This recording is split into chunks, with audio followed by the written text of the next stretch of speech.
Dans cette maison du don, Philéa fait partie de la centaine de personnes transfusées aujourd'hui. Il vient d'apprendre son groupe sanguin O positif, un des plus prisés.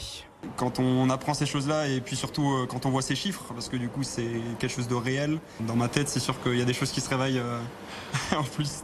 Philéa a également convaincu son frère de le rejoindre. J'en ai profité, c'était la première fois, j'avais jamais fait ça et je me suis dit pourquoi pas. C'est un premier jet et je vais essayer de faire ça régulièrement. Je crois que c'est toutes les 8 semaines. Toutes les 8 semaines. Jusqu'à 6 dons par an pour un homme, 4 pour une femme.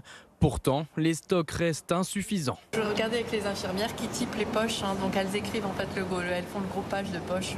On a eu du B+, mais pas de B nég, donc si les donneurs m'entendent, les donneurs qui ont un groupe sanguin B négatif ou O négatif ou O+, les besoins sont importants. Des groupes plus demandés, à l'image du O négatif, celui du donneur universel. À l'échelle du pays, il en manque chaque jour 1000 à 1200 échantillons.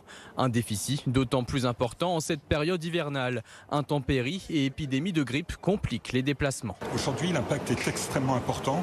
Nous sommes à peu près à 82 000 concentrés de globules rouges en stock ce matin, alors qu'il en faudrait idéalement au moins 100 000 pour être relativement confortable. Depuis septembre dernier, les conditions de don ont été assouplies. Pour contribuer, vous pouvez prendre rendez-vous sur le site du don du sang.